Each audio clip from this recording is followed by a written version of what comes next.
the women who weave in the spirit, and who believes we are on Zoom still.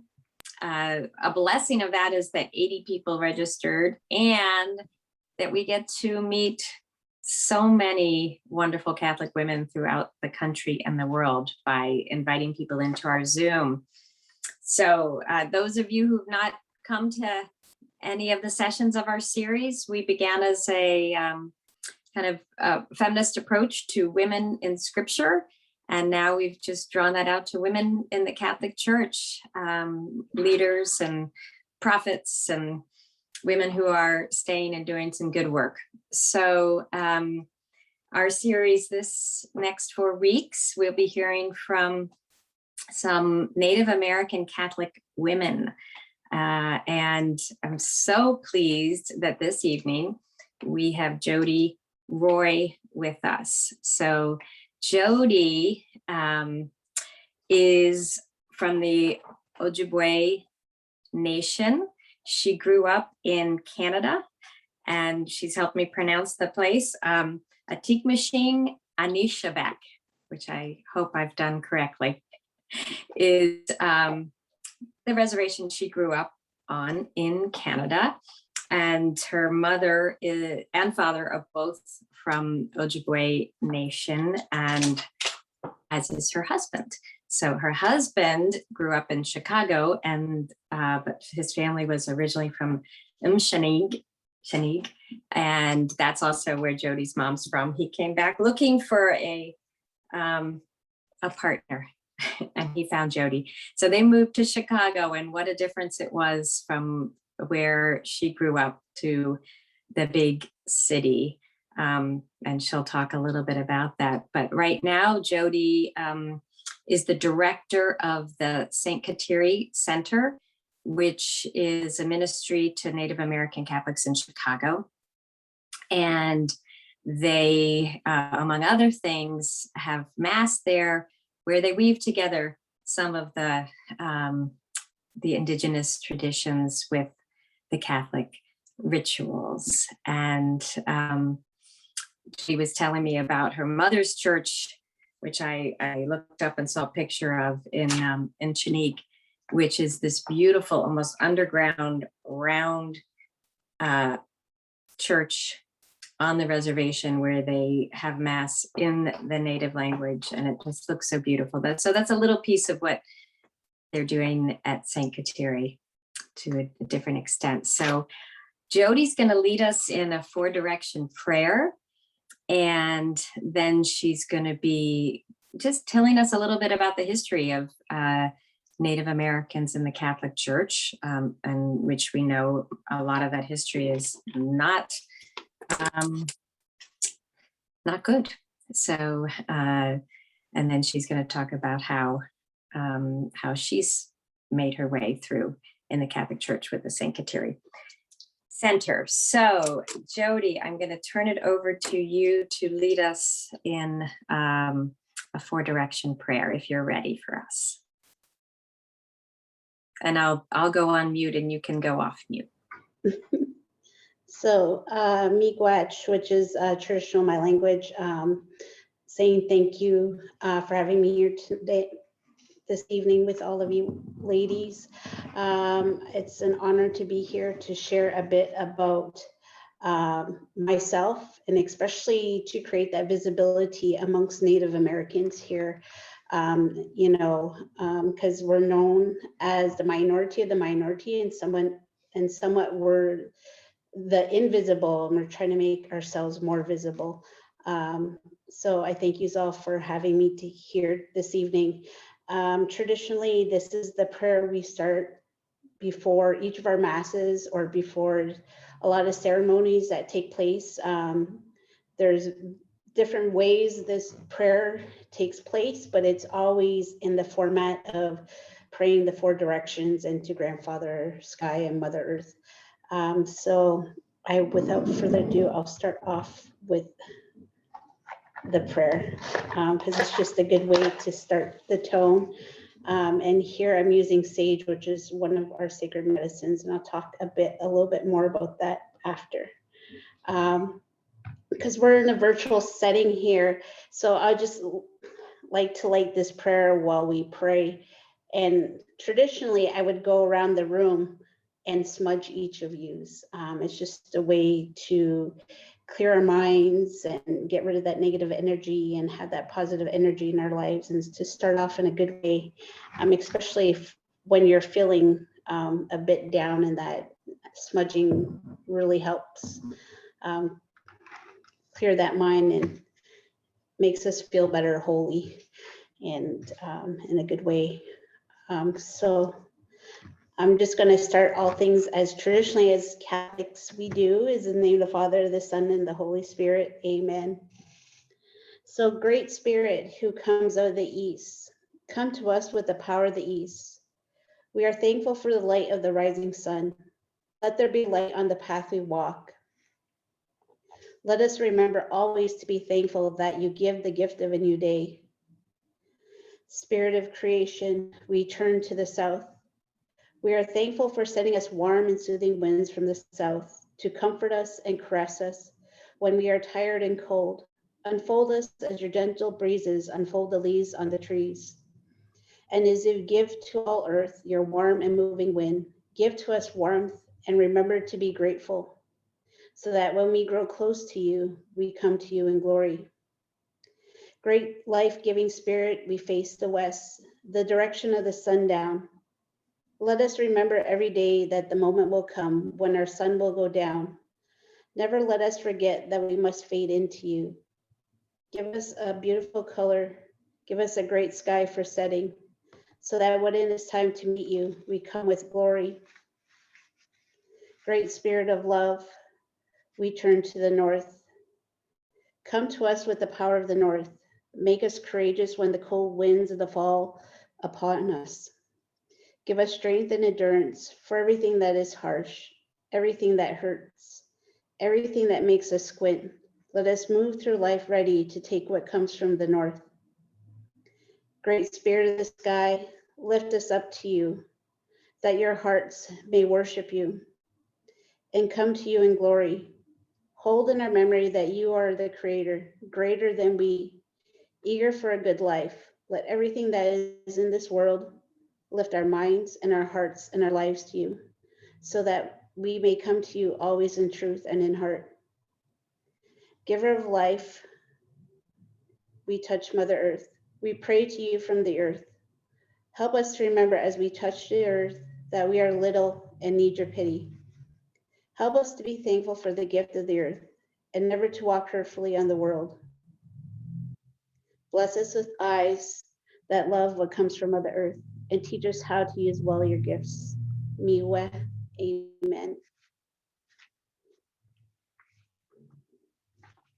So, miigwech for having us. And that's the prayer we kind of, as mentioned, that we say before our Mass, before the, and it's kind of like our penitential rite, cleansing and asking for forgiveness and cleansing. And this is usually spoken just right after the opening blessing at the Masses. So I will screen share a bit about this, and I know we're on a time limit, so and there's a lot to talk about in this sense.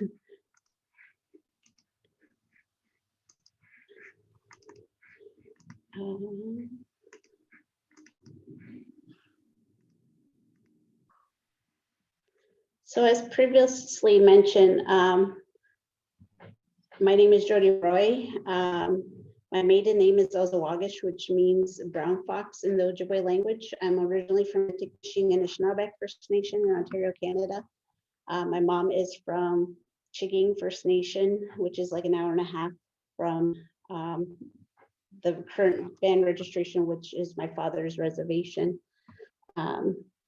So I am currently here, the director at St. Kateri Center, Chicago.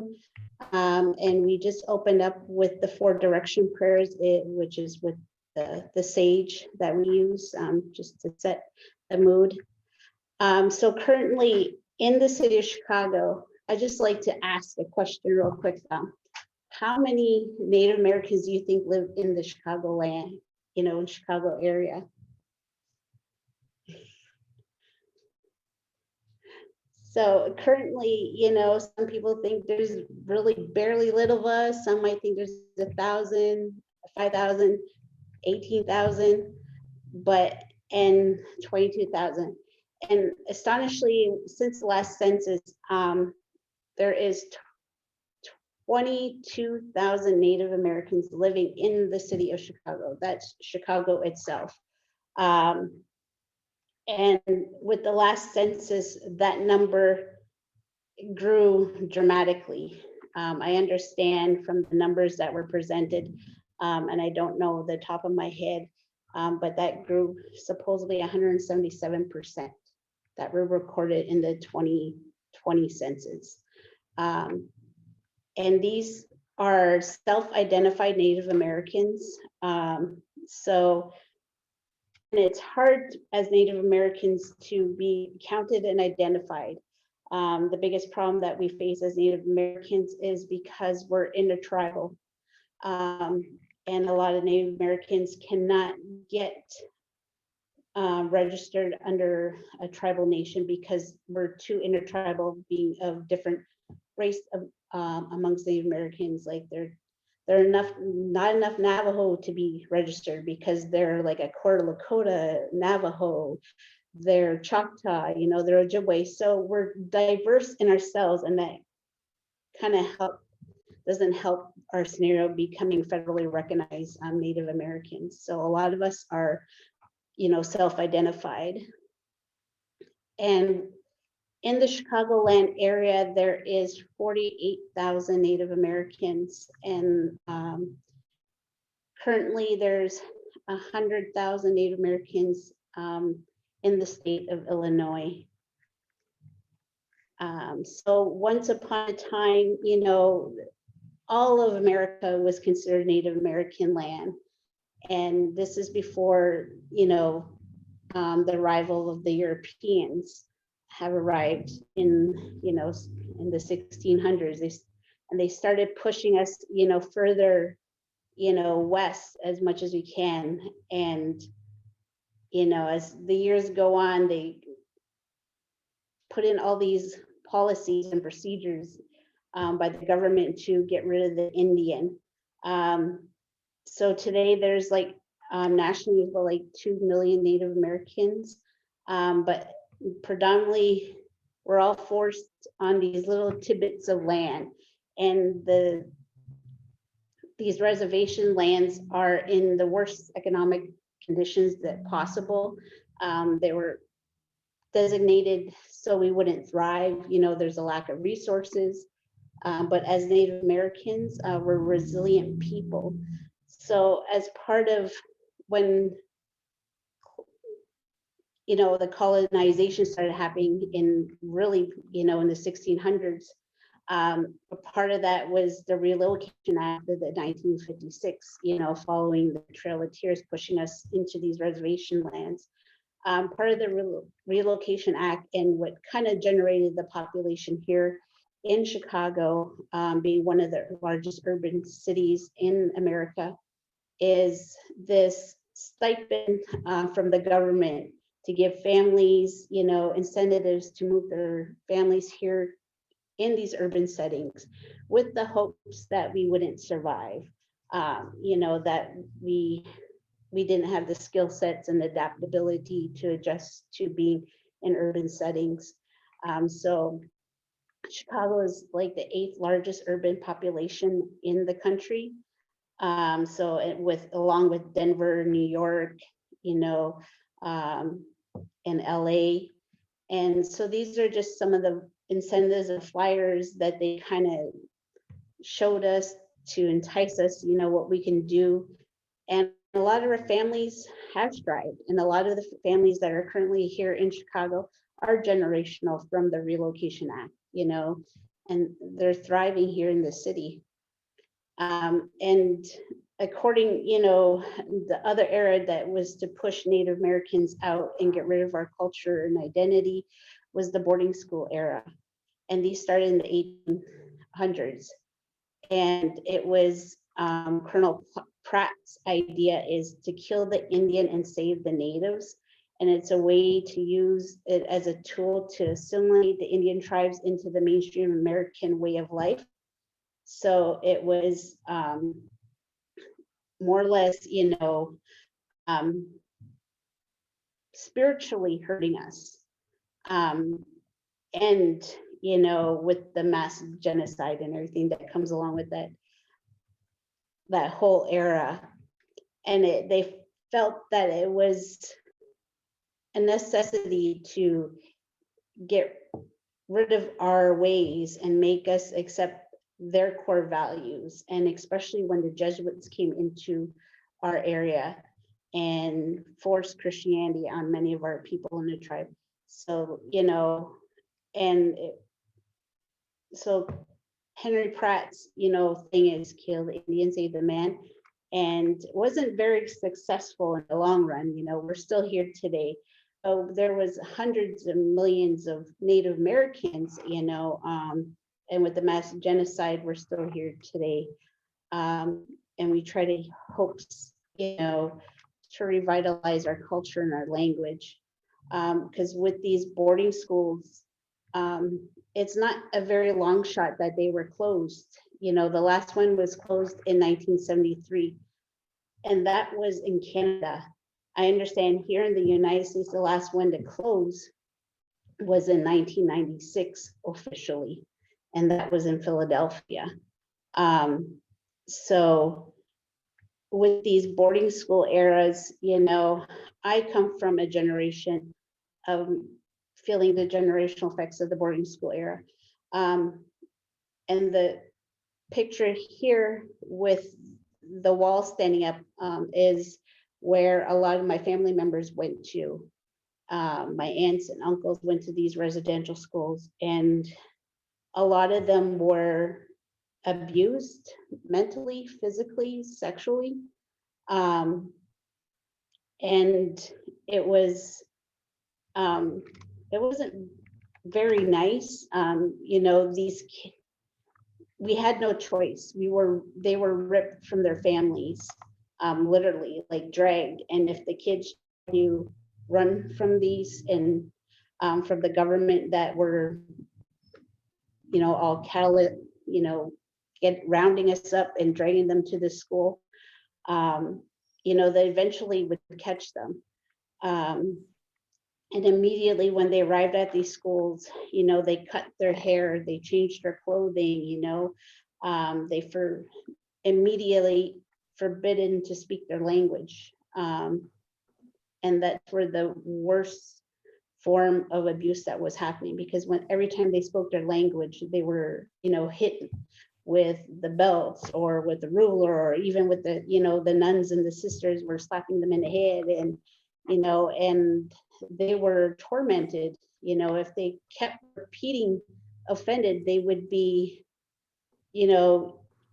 put in rooms, and they weren't very poor conditions, and they were not fed.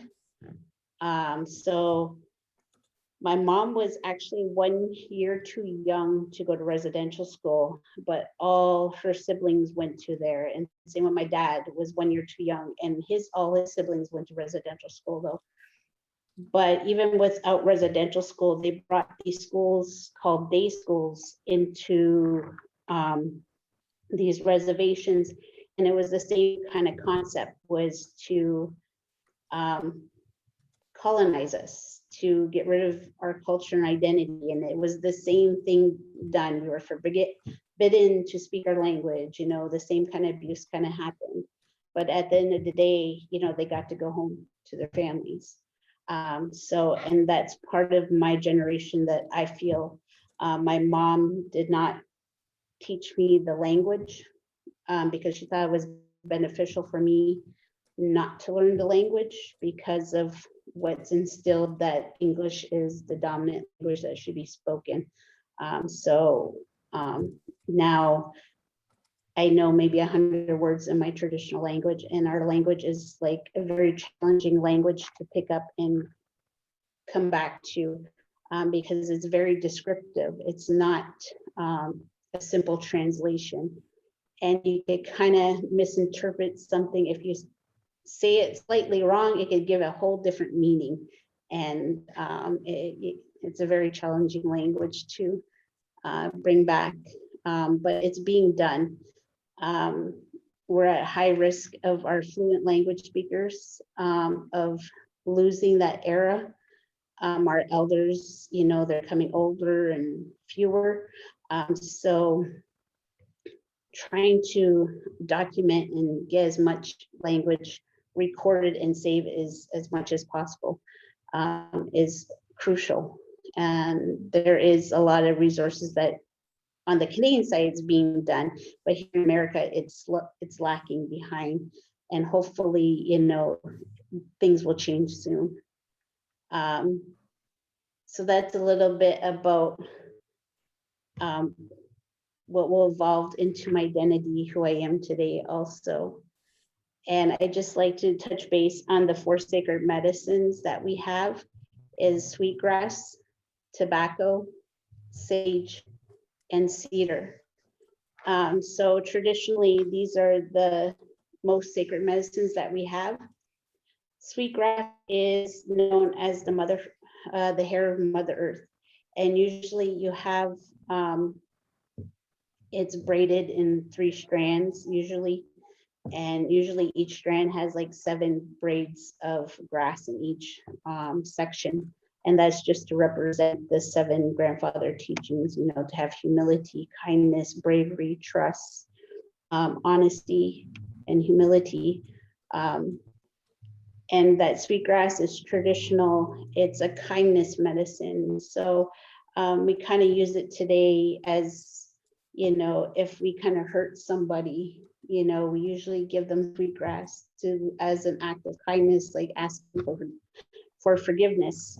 But also the sweetgrass is used to burn just like the sage, to get rid of that negativity and everything that we use. And the sage on your screen is the little white bundle there in the purple string. And that's what we use to more regularly and daily to cleanse that negativity that we're feeling. And usually sometimes we'll smudge our homes with this, to get rid of that negativity. Or, sometimes, some people bring in this aura in your house and their negative energy sometimes sticks around. So we'll smudge and, just to cleanse that and have that negativity run away. And cedar is another strong of the 4 sacred medicines that we use. And cedar is like given, is when used, it's like really helping us get rid of that negativity feeling and any spirits that are negative in our homes. And usually we'll hang sometimes cedar at the entrances of our doorways, and that help guides those spirits out in and out of our home that may come, so they don't get stuck in our homes. And foremost, the most sacred of all medicines is the tobacco. It is the first sacred medicine that the Creator gave us. And tobacco is used regularly and daily, especially people who are really traditional. We take our stem, a pinch of tobacco, and we hold in our left hand because it's closest to our heart. And we say our prayers of thanks each day with the tobacco. And then traditionally we like to burn it, but especially for us in an urban setting, we just kind of like we'll lay it out with the tree or by water or something that's of nature, and hear those prayers to the Creator. The tobacco is kind of like the key to the Creator to hear our prayers. Tobacco is given to our elders when we ask them for guidance or wisdom. We gift tobacco to anybody who we ask for their presence or knowledge, or share their gift with us. We give that offering of tobacco as a thank you and recognition. So that's the foremost sacred of the 4 tradition medicines, and we use them here at Kateri all the time. And so that's a little bit about those. And I just like to touch base about Saint Kateri Tekakwitha. I think this is the most kind of like important foundation as being Native American and Catholic is Saint Kateri. And just briefly, to touch base about myself, and I was sharing with Liz a little earlier. Growing up, I did go to Catholic school all the way to 11th grade. I went to Our Lady of Fatima for grade school, and I went to Marymount College for high school. And throughout my years of going there, and my parents would take me to Christmas and Easter Mass, or if there was weddings or funerals, we would go attend the church. But in my upbringing, I never heard of Saint Kateri until I moved here to Chicago, which is really interesting because she's been around and prayed to since the 80s. She was born in 1656. So, and she was 4 years old when, the Europeans started coming to her community. And that's when they brought the smallpox disease to, the community. And she's from New York State, by the Mohawk Nation over there. And so when the smallpox came, Kateri lost her mother, her father, and her brother. And, a lot of community members didn't survive. But Kateri was the only survivor in her immediate family, and she was scarred and blind from the smallpox disease. So that's how she got her name Tekakwitha, in the Mohawk language. That means the one who bumps into things. Because of her sight loss, she was always bumping into things. And from there on, her uncle kind of took her in and raised her. And Kateri was always known as a spiritual person. She always went to the forest to pray and reflect and be with the Creator. And when she was 12 years old, the Jesuits came to her community, and that's when she discovered the Christianity way of praying. And she fell in love with how the Jesuits prayed, and she really, embraced it. But her tribe did not like it. Many of her, even her uncle that raised her was against it. So she faced a lot of trials and tribulations of trying to be a Catholic and being Native. And so she would just always, end up taking off into the forest and always making these crosses in the woods wherever she would go. So she would always hang these crosses in the branches. And she would just go there and pray and be with nature. And her community, her uncle was always trying to force her to get married, and she had this calling and intuition in her, and she was like, no, don't marry, I'm not, no. And so they were always trying to force her to, and she was just remained faithful to Christianity. And then finally, when she turned 18, her uncle said, go ahead, go be with, you want to follow them, go ahead. So she had their blessing to leave and go follow. She followed the Jesuits up to Kanawaki, Canada. And that's where Kateri found her home. And that was the day she, till she died, she remained there. And she felt comfortable there and accepted there because there was other natives that were Catholic. And she felt comfortable being, not having to worry about changing her identity or, just being comfortable being Native and praying and being Catholic. So St. Xavier Francis is the little church that's in Kanawaki, and that's where Kateri is today. And so in that area, not too far from there, is where Kateri, passed away. She passed away due to the illness from the smallpox disease. And her last words, when they're praying with her, she's like, I'm not afraid to die, and her last words were, I love you, Jesus.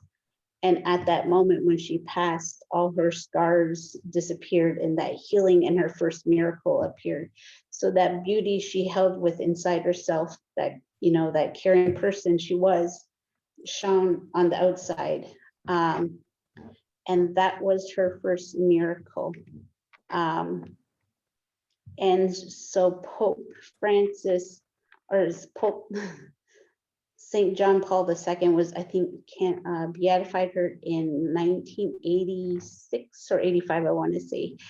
And so we've been praying since then for her canonization. Back in 2010 is when this boy from the Lummi Nation out west by Seattle, Washington, became ill of the flesh-eating disease. And the family called Sister Catherine Mitchell up, and because Sister Catherine Mitchell holds one of the relics of St. Kateri. And we need you to come pray. So she flew out there and started praying with the relic with the family. And it was then the healing started happening with the boy, the young boy. He was like 10 at the time. And it just stopped and it healed. So that was Kateri's final miracle that made her the saint she is today. So from when they submitted that, because there's no cure for flesh-eating disease. And once the doctors approved and sent all the documentation saying this had to be a miracle, and it was sent to Rome. So it took 2 years after that to make her the final saint. So she's our inspiration to be Native American Catholic, especially in this day and age right now, because currently, as you know, the boarding school era is becoming, is in the front line. I don't know how many of you are on social media currently, but as a Native American, I kind of knew there was bad things that happened with our people and our children that attended these residential schools. And I knew it wasn't a shock to me, but earlier in May 20th, earlier this year in Kamloops, BC, they finally did a sonogram over the grounds of the residential school. And they found a mass grave of like 215 children. And that just sparked all of social media and everything about boarding school again, even though that Canada had the TRC, which is the Truth and Reconciliation Commission, back in 2012 also. It just sparked everything back up. And so they're pushing to check all the residential schools. And currently it's over 7,000 children that have been found so far. So we pray for the continuation of their souls to be found in that peace.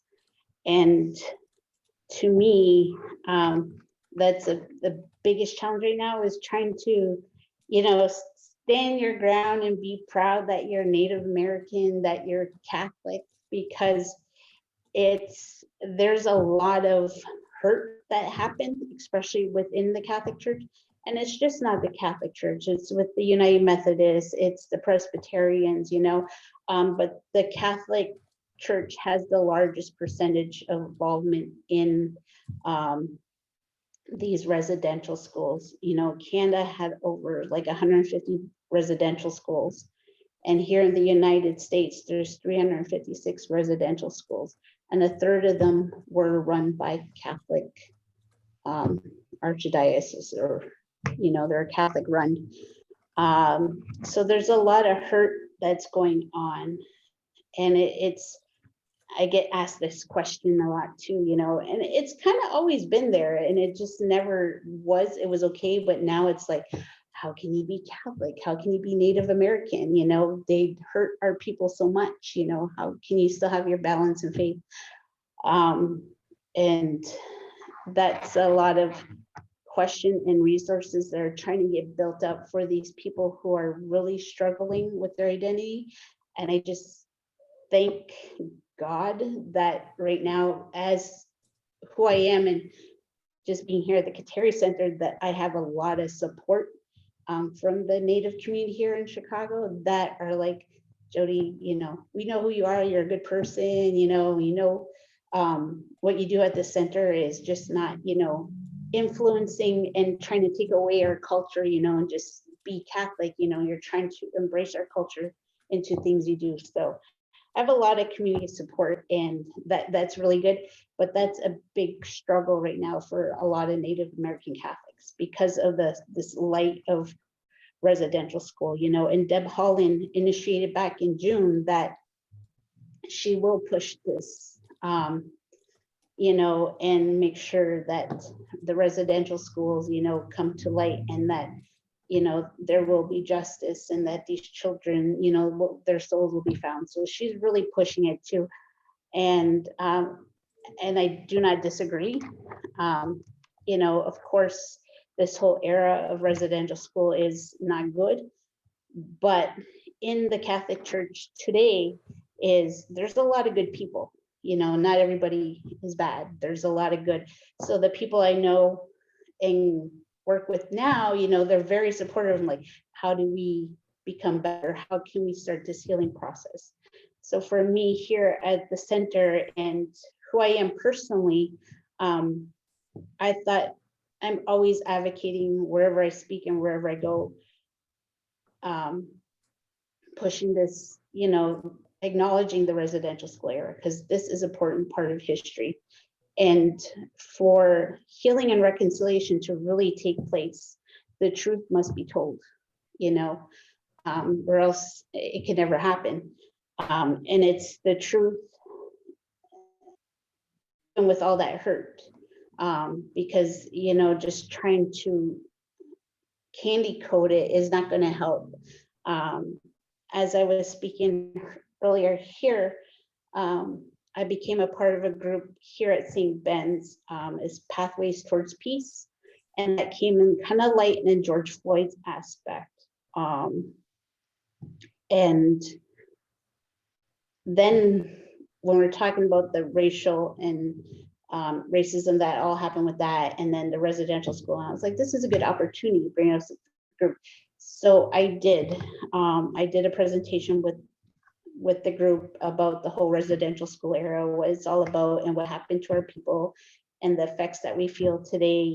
Some of the effects are our languages, we can't speak it, the hurt, the things.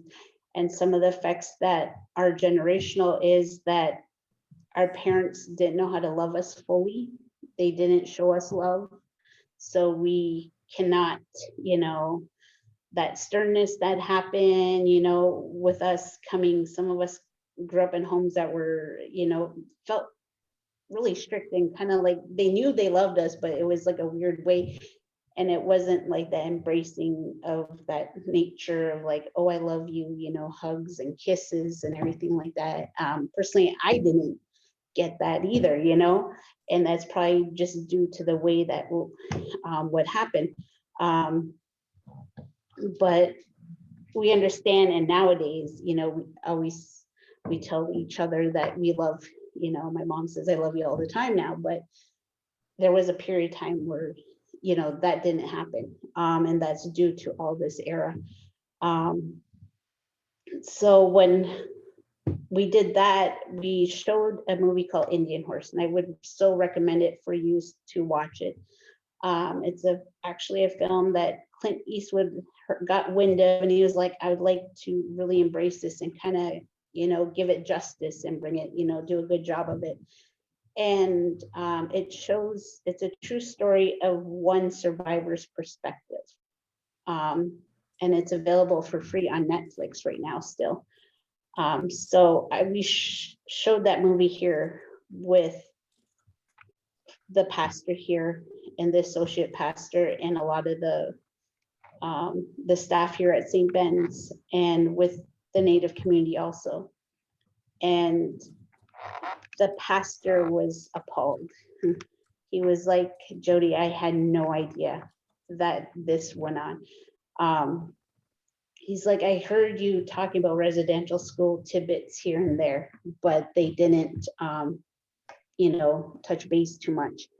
So that really was an eye opener for him. And he is really embracing us, as Native American Catholics. And I think it's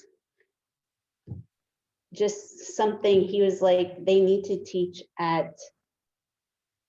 in their school when they become priests, because it's not being told.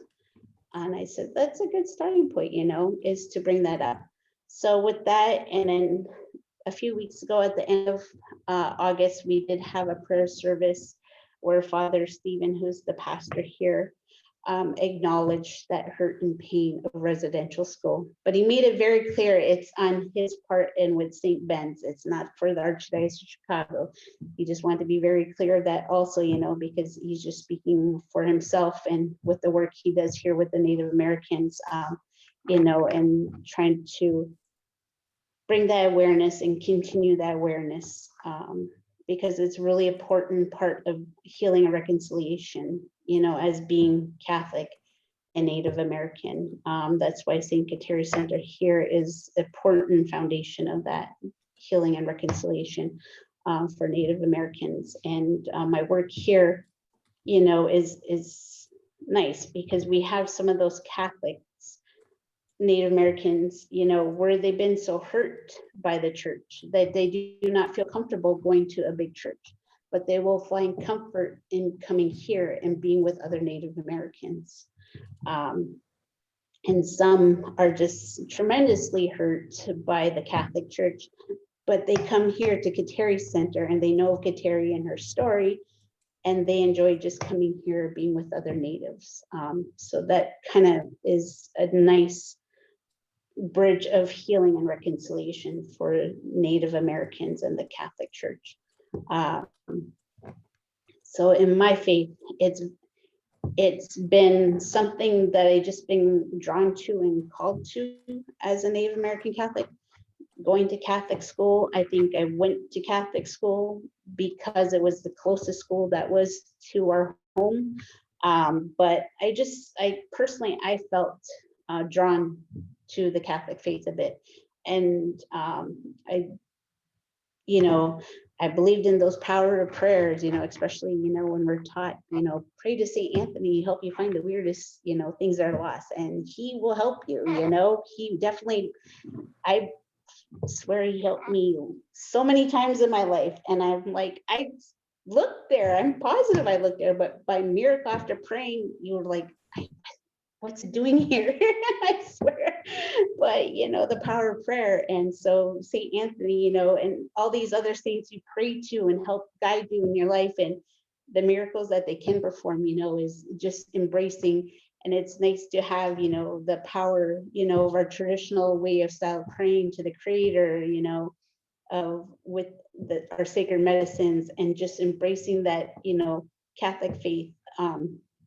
It just makes it more stronger, so it's just something, my dad, once I started working here at the church, and we started to know about Kateri, kind of drew us more to the Catholic faith.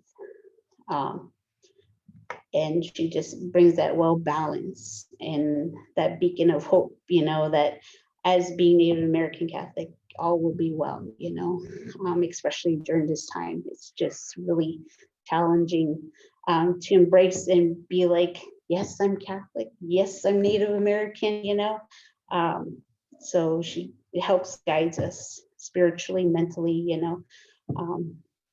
with the embracing of being Catholic and traditional at the same time. And our lights and hope that our next upcoming saint that we're praying to is Nicholas Blackout, who's Lakota, and he's known as the Holy Medicine Man, because he was a Lakota traditional healer, but he also fell in love with Catholicism, and he embraced that catechist and in teaching, the Lakota ways into, he has a structure that's called the ladder. So he really embraces the Lakota traditions with the Catholic. And he has a book called by Damien. I have it over on my shelf here. But Dr. Damien Costello is his name, and he did a wonderful book about Nicholas Black Elk. So that's our next upcoming saint that we're praying for. That's also, Native American and Catholic, and we hope that he will be pushed a saint a lot faster than Kateri. Nicholas Black Elk is from a time that's from like the late 1800s to like 1950. And whereas Kateri is like way from the 1600s. So his documentation was sent back a couple of years back before the pandemic happened, that his miracles will take place and that the Vatican will approve of it. So we hope that will all help in a lot faster.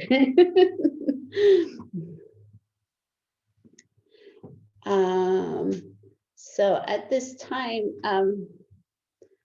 that's just a little bit about me and who I am, and being Native American here, and some of the things we do here at the center. We really embrace our culture and traditions, and the St. Kateri Center, takes part in the National Tickawitha Conference, and it's the national gathering of Native American Catholics in the world.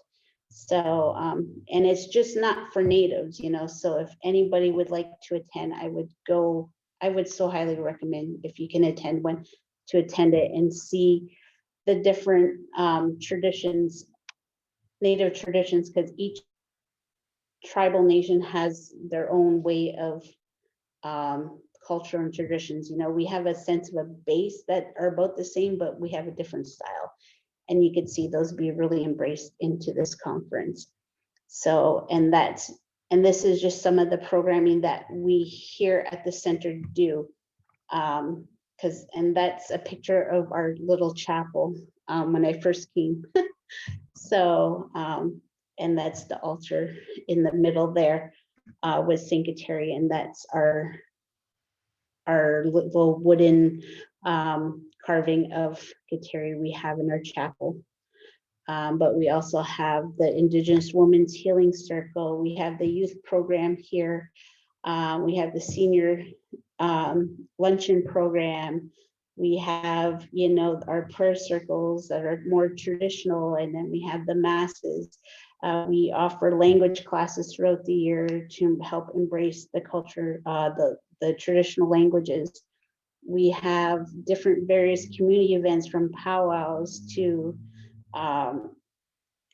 just different community get-togethers, like back to school powwow or back to school supply pickup, and we have a lot going on here at the Kateri Center. We like to take youth to the Tekawitha Conference and to the Unity Conference, which embraces their culture and to become positive role models and leaders in within Indian country. So that's just some tidbits of what we kind of do here. So I could stop sharing this and I could take any questions. I know there's questions out there. Jody, thank you so much. That is incredibly informative and rich, and I'm learning so much from you. And there are some questions. I might start with mine, because you told me when St. Kateri really was drawn to the Jesuits and their spirituality, that some of her community, they weren't, because they said, we already know how to pray. We've already have a deep spirituality. And I wonder what we, as a larger church, are missing in terms of the gifts that the Native American spirituality could bring to the Catholic Church if we were to more fully embrace that. And some of them you've said, and you are, but I just wondered if you could name some ways that we're missing out, because we don't know enough about the Native American spirituality in the Catholic context. And then I'll go to Aaron, and I think there's a question in the chat. Yeah, it's that's a good question. What can like here, Father Stephen to us is always supportive and trying to do more with St. Ben's here, because being with St. Benedict Parish here, we are kind of invisible to a lot of people too. So creating that visibility with them. And he's right now doing Renew My Church process here in Chicago. So as rekindling the Catholic faith in recruiting, bringing back parishioners, we're using the two saints. We're using Saint Benedict and we're using Saint Kateri as our model to try to bring back people to, the parish here. Because, Saint Benedict is, well known for his hospitality, and Saint Kateri is well known for her evangelization. So those two saints really embrace and try to draw back and call people together, and Saint Kateri, she just does a wonderful inspiration for us to, we try to use things that are more natural. Here at Kateri, we try to be mindful of the environment because she is our patron saint of the environment and ecology. And I think that's because she is Native American, and Native Americans always had this high respect for Mother Earth. We always try not to take Mother Earth for granted. We always try, and that's with the tobacco. Anytime we take something from Mother Earth, we pray about it and give that gift to the Creator, giving thanks that, whatever we took, whether it be, the animal that we might have, or the plants that were edible or any kind of resource, we're always giving thanks and not to take it for granted and not to be wasteful and don't, not to try to overexceed, I know there's those sales that go on. We try not to hoard, be mindful that things are not going to go to waste, to always be mindful of that. And in here, it's just really kind of starting with small steps, I guess. Like for us here, it's the 4-direction prayer and using that sage and smudging as our penitential rite versus, the traditional Catholic way. But embracing like our 7 grandfathers as our 10 commandments, because they align the same way as the 10 commandments. And I think it's just creating that awareness that Native Americans are here today. Yeah. Thank you, Jody. Thank you. I'm gonna turn to Aaron to ask your question. Let me see if I can lower the hand. Hi, Jody, and thank you very much. And I will admit, I do have a fondness in my heart for Native Americanism. I used to live in New Mexico for quite a long time. But my question is the center that you mentioned that you're working in, St. Kateri in Chicago, what other centers are there in the United States that are Native American? Because what you've touched on is with the tragedy that has been done, it's almost like the Native American community is coming back full circle, where you're incorporating Native Americanism into the Mass. You're also teaching, at least your generation, with you learning the language. So it's like you guys are trying to preserve your heritage and your history. Where else? Because I know you guys aren't the only center in Chicago. So where else are there centers? And I know there have to be more, because even though the pockets, I know when I was younger, we have been to reservations and it seemed like they were so big. But as I was listening to you, when you're a child and a teenager, things seem bigger. And on my last trip to New Mexico, it's like the reservations have gotten considerably smaller. So with your center in Chicago, what are the other centers with as dispersed as the Native American community is, the population? What are the other centers in the United States? And how are you guys communicating, or how are you able to communicate as a whole?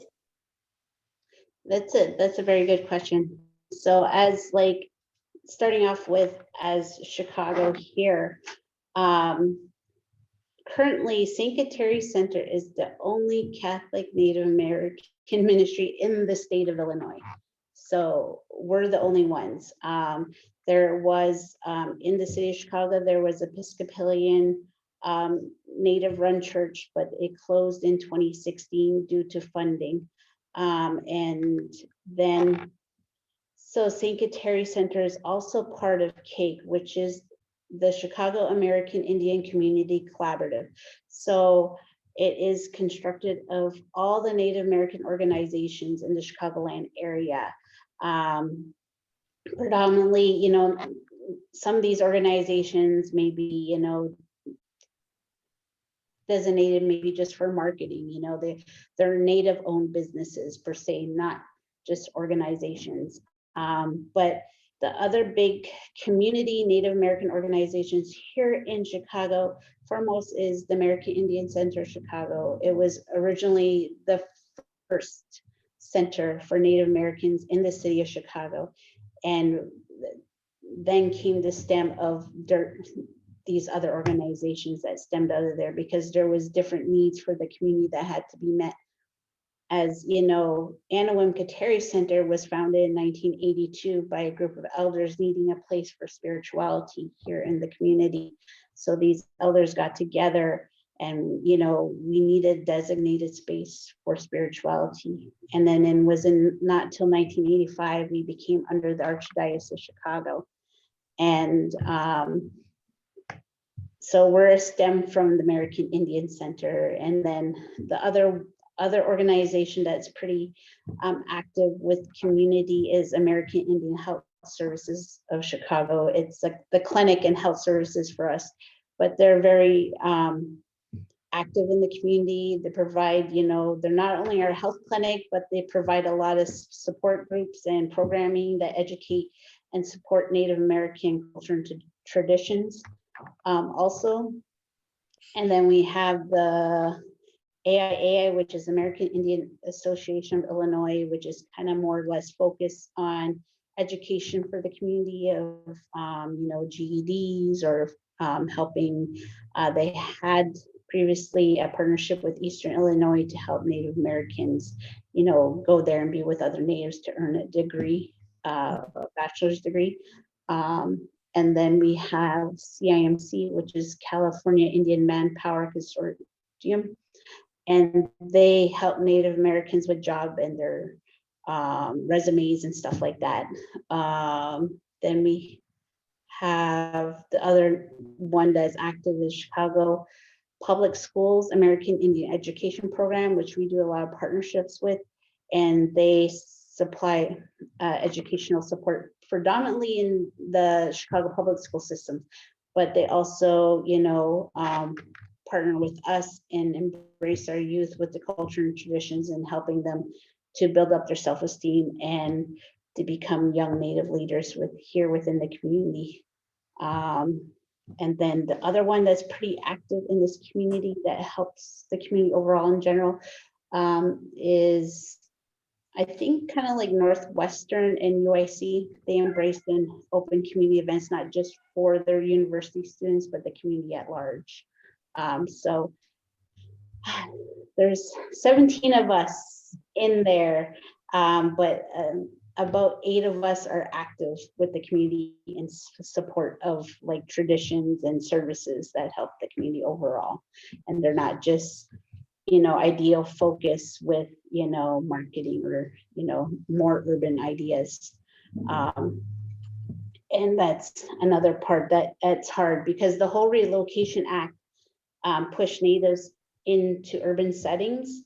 And so embracing the culture and traditions is key and helps with the organizations to embrace, because some of these people are disconnected from the reservations, some don't feel welcome back to the reservations because when they go back home, they think they're traitors, oh, you left us, so you're not welcome, so they felt like they turned their backs on their tribe. And some just think, oh, you think you're better than us because you live in a city. So, and, because of that, some of them are disconnected from the reservations and they don't get to embrace that culture as rich as they would if they get to go home to the reservation. So places like us and the AIC and the other organizations really help embrace those culture and traditions. Maybe they need to bring some of the sweetgrass hair of mother back. Somebody asked, you mentioned some attributes that this bringing of the sweetgrass would do: humility, kindness, braveness, trust. Were there other ones? Somebody asked if there were a few others that you mentioned. There is the 7 grandfathers teachings that we embrace. So there's like humility, bravery, trust, honesty. Oh my gosh, I'm blanking out at the moment. Wisdom and another one. That's okay. There's 7 of them. If you Google it up, usually it'll be like they'll pop up right away. Right. And those are like our foundations of teaching, kind of like the 10 commandments. If you kind of look at the 7 grandfather teachings and the 10 commandments, they kind of align up together, and that's how I try to embrace here at Kateri Center, and personally is using those 7 grandfather teachings and the 10 commandments, embracing those because they really do intertwine together. So thank you, Jody. I think we have time for one more question. Ann Kester had a question, and then we'll start to wrap up. Yeah. Thank you, Liz, and thank you, Jody. Just really riveting, all of the things that you touched upon, and also just heartbreaking to know the injustices that have been done. And it brought to mind for me what Georgetown University and the Jesuits of the Maryland province have done with respect to ownership of slaves. I don't know whether you've read anything about that, but we have a project that we call Slavery, Memory, and Reconciliation. And it's to be accountable and face up to, the terrible history of Jesuits owning slaves that helped to build Georgetown University, that helped to build Holy Trinity's worship spaces and so on.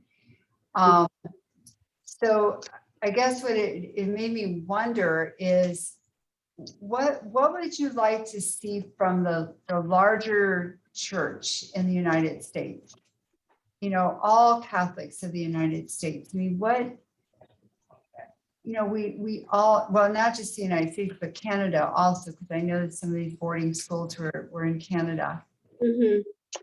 What would be helpful? What would you like to see, either ritually or in some sort of effort to bring this to greater visibility and for all Catholics? I think for great sin. Yes, the greatest step right here, that's because it's here at St. Ben's, it's just a tip, and how many parishes are just within the Archdiocese of Chicago. So having the church all be aware of residential schools, to hear that truth that happened with our people, that their involvement, and it's not current ones, and that's something I try to embrace too. It's like, we're not trying to out the current ones, you know, but in order for healing to really be done and reconciliation is that truth be told, that truth be acknowledged and accepted, is the foremost biggest step that could be done by all Catholic parishes, you know, or any Catholic faith organization, is really to hear that truth and accept it and acknowledge it. That's the foremost, and that's a big step there. That's big. And to continue to, you know, and just not hear it once and kind of brush it under the rug once and done, but to help with that healing, to acknowledge it, you know, because St. Ben's here is committed with us to be like, okay, yeah, we acknowledge it, we know, okay, we're done, you know, it's good. No, they're aware and committed to continue to raise that awareness, because people who heard it, they weren't all present, you know, so continue and have that something annual to bring commencement, you know, like September 30th is Orange Shirt Day, you know, and that's to bring that awareness about residential school and that era that happened, and praying. It's foremost also a spiritual day to pray and ask the Creator for, you know, to bring healing to our people, you know. So, and that's what it's all about also, is for that healing to take place and for those children's lost souls to finally have peace. That's the biggest step. So like with here with St. Ben's, you know, they're going to embrace into their school, because they have one of the largest schools in the Archdiocese of Chicago, to start giving tidbits to their, you know, to their students about, you know, Orange Shirt Day, what it means, you know. And we have a wonderful, you know, book that's coming out for children, and they're willing to have like a story time, read it to the children and start embracing and having, you know, if they were able to do it to our children, you know, why can't their children hear the truth also, you know? So, but that's the biggest step, because without that, and it's a long process just to get to that level, that's going to take a lot of time. No, thank you for that. I mean, I think that awareness across North America is just so key. So I hope we can all look for ways to bring that awareness about, and for, you know, regardless of the cultural makeup of our parishes, to really embrace that truth and to, you know, face up to those injustices. And where do we go then from here? How do we, you know, atone and make, somehow, you can't really make it right, but to heal. Yes, to heal, and then, you know, and kind of just understand our traditional ways, you know, because even in some of these books that we have, the word that drives me nuts, because I love this book about Kateri, and it's a nice short little read, but in there it says pagan. Native Americans are pagans. I'm like, no.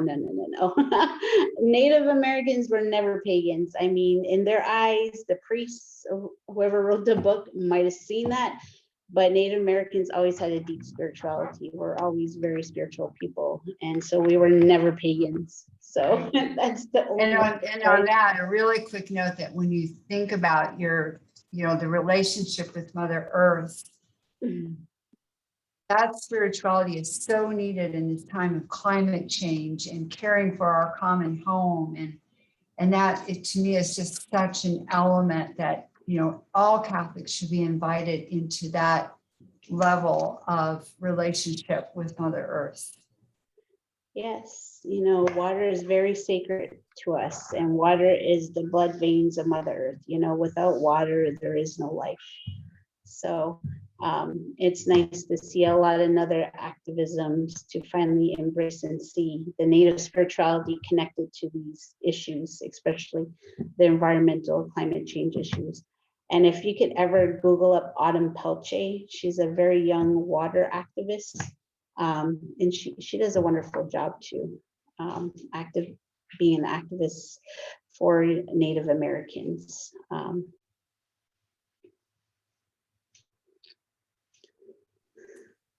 Jody, thank you so much. And thanks for the reference to Indian horse. Thank you for sharing your own experience, your wisdom, the history. And as Anne said, it's heartbreaking. And also just hearing from you and the work you're doing is hopeful.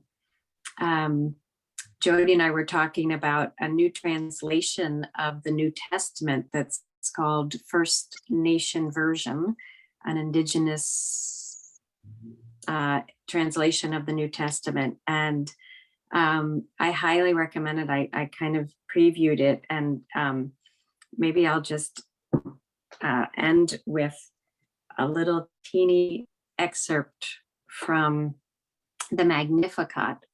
Mary's called bitter tears in this in this translation. And so when bitter tears heard this, which was Elizabeth, she was filled with gladness and her words flowed out like a song. From deep in my heart, I dance with joy to honor the Great Spirit. Even though I'm small and weak, he noticed me. Now I will be looked up to by all. The Mighty One has lifted me up. His name is sacred. He is the Great and Holy One. Her face seemed to shine as she continued. He shows kindness and pity to both children and elders who respect him. And it goes on. That's just a little taste of Mary's song, Bitter Tears. So Jody, thank you. You are most welcome to join us over the next 3 weeks as we get other perspectives and experiences. And Anne's just going to tell us what we can look forward to next week. Thank you again, Jody. God bless.